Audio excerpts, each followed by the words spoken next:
નમસ્કાર, આપ જોઈ રહ્યા છો સ્પાર્ક ટુડે ન્યૂઝ. વડોદરાની MS યુનિવર્સિટીના CC મહેતા સભાગૃહ ખાતે મૈત્રી ફાઉન્ડેશન દ્વારા વન નેશન વન ઇલેક્શન પર વક્તૃત્વ સ્પર્ધા યોજવામાં આવી, જેમાં મોટી સંખ્યામાં MS યુનિવર્સિટીના વિદ્યાર્થીઓએ ભાગ લીધો. આ પ્રસંગે પદ્મશ્રી વરિષ્ઠ કલાગુરુ રત્ન પારીમુ, અકોટાના ધારાસભ્ય ચૈતન્ય દેસાઈ, વન નેશન વન ઇલેક્શનના પ્રદેશ કન્વીનર ડોક્ટર અનિલ પટેલ, શહેર ભાજપ અધ્યક્ષ ડોક્ટર જયપ્રકાશ સોની ઉપસ્થિત રહ્યા.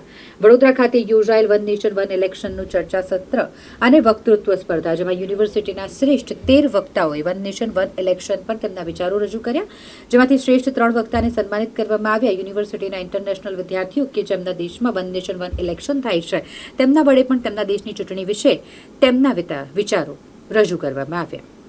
દેશભરમાં વન નેશન વન ઇલેક્શન ઉપર મોટા પ્રમાણમાં ચર્ચાઓ ચાલી રહી છે.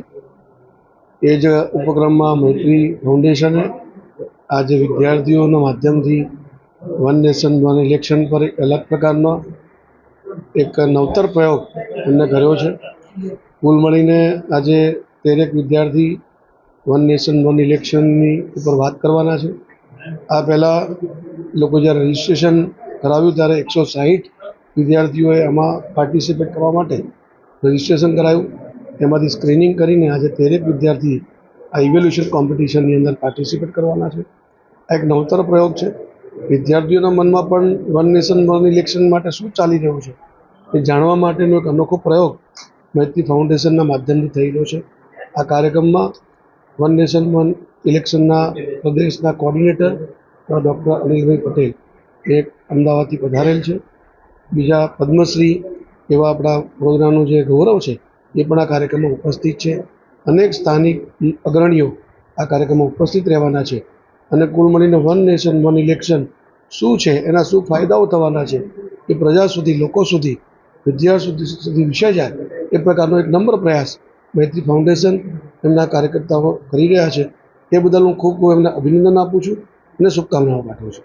આજરોજ આપણા રાજ્યમાં સૌથી પ્રથમ વખત વન નેશન વન ઇલેક્શન ઉપર વક્તૃત્વ સ્પર્ધા એટલે કે ઇલોક્યુશન કોમ્પિટિશનનું મૈત્રી ફાઉન્ડેશન વડે આયોજન કરવામાં આવ્યું છે. આ આયોજનમાં હું પાર્થ પંડ્યા તેમજ મારી સાથે પાર્થ સુરતી, વિકાસભાઈ અને અમારા જે મૈત્રી ફાઉન્ડેશનની ટીમ છે એના વડે આ ઇલોક્યુશન કોમ્પિટિશન આયોજિત કરવામાં આવી છે. આ ઇલોક્યુશન કોમ્પિટિશનની અંદર 300થી વધારે રજિસ્ટ્રેશન અમારી પાસે આવેલા, જેમાંથી ફિલ્ટર આઉટ કરી અને એમના જે વક્તવ્ય છે એને સાંભળી અને એમાંથી સૌથી સર્વશ્રેષ્ઠ વન નેશન વન ઇલેક્શન ઉપર જે 13 વક્તાઓ બોલતા હતા એમની પસંદગી કરવામાં આવી છે. અને અહીંયા CC મહેતા ઓડિટોરિયમમાં એમની વચ્ચે વક્તૃત્વ સ્પર્ધા રાખવામાં આવી છે. ઉપરાંત એક ઇન્ટરનેશનલ વિદ્યાર્થી કે જેમના દેશની અંદર one nation one election already ચાલે છે, એમનું પણ અહીંયા સંબોધન રાખવામાં આવેલું છે કે એમના દેશમાં આ વસ્તુ કઈ રીતે ઉપયોગી થઈ નીવડે છે અને વન નેશન વન ઇલેક્શનથી GDPમાં અને દેશના સુધારા અને સર્વાંગીક વિકાસમાં કઈ રીતે ફાયદાઓ થાય છે એ અહીંયા આપણને સર્વે વિદ્યાર્થીઓને અને સર્વ યુવાનોને જાણવા મળશે. આ કાર્યક્રમની અંદર જે વડોદરા શહેર ભાજપના અધ્યક્ષશ્રી એવા JP સોની સાહેબ તેમજ પ્રદેશના વન નેશન વન ઇલેક્શનના કન્વીનર એવા ડૉક્ટર અનિલભાઈ પટેલ સાહેબ અને અકોટા વિધાનસભાના ધારાસભ્યશ્રી એવા ચૈતન્યભાઈ દેસાઈ અને પદ્મશ્રી જે યુનિવર્સિટીમાં ભૂતપૂર્વ પ્રોફેસરની ભૂમિકામાં હતા અને જેમને પદ્મશ્રી પ્રાપ્ત થયો છે એવા રતન પરિમો સાહેબ અત્રે અમારા મુખ્ય મહેમાન તરીકે ઉપસ્થિત છે અને અમારો કાર્યક્રમ અત્યારે ચાલી રહ્યો છે.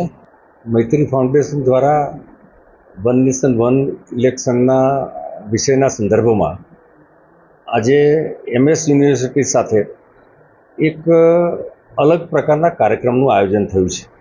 આ કાર્યક્રમમાં વડોદરાનું ગૌરવ એવા પદ્મશ્રી સાથે અમારા વડોદરા શહેરના પ્રમુખ ડૉક્ટર જયપ્રકાશ સોની પણ ઉપસ્થિત છે. ખાસ કરીને વન નેશન વન ઇલેક્શન એક એવો વિષય છે કે જેમાં આજે આખા દેશમાં એવરી સેક્શન ઓફ ધ સોસાયટીમાં એક પ્રકારની ચર્ચાઓ ચાલી રહી છે. અને જે ભારતના ભાગ્ય વિધાતા છે અને આવનારા સમયમાં જે ભારતને આકાર પણ આપવાના છે એવું જે સ્ટુડન્ટ વર્ગ છે, યુથ જે છે એ આજે ઉપસ્થિત રહેવાનું છે. અને ખાસ કરીને આ કાર્યક્રમની વિશેષતા એ છે કે વિવિધ સ્ટુડન્ટો દ્વારા આ એક રાષ્ટ્ર એક ચૂંટણી શા માટે, એક રાષ્ટ્ર એક ચૂંટણી શું છે, એક રાષ્ટ્ર એક ચૂંટણીના લાભાર્થ શું છે એના સંદર્ભમાં એ લોકો વ્યક્તિગત વિચારો વ્યક્ત કરવાના છે. અને કુલ મળીને માનનીય પ્રધાનમંત્રી શ્રી પણ જે રીતે એમણે લાલ કિલ્લા પરથી એક આહ્વાન કર્યું હતું કે આવનારા સમયમાં 1 લાખ કરતાં પણ વધુ યુવાનો રાજનીતિમાં જોડાય, અને એમણે જ્યારે યંગ ભારત વિકસિત ડાયલોગમાં લોકો સાથે ચર્ચા કરી યુવાનો સાથે, ત્યારે પણ એમણે એક આમંત્રણ આપ્યું, કારણ કે ભારતનું ભવિષ્ય એ 65% લોકો છે 35 વર્ષથી નાના યુવાનો, એમના જ હાથમાં છે.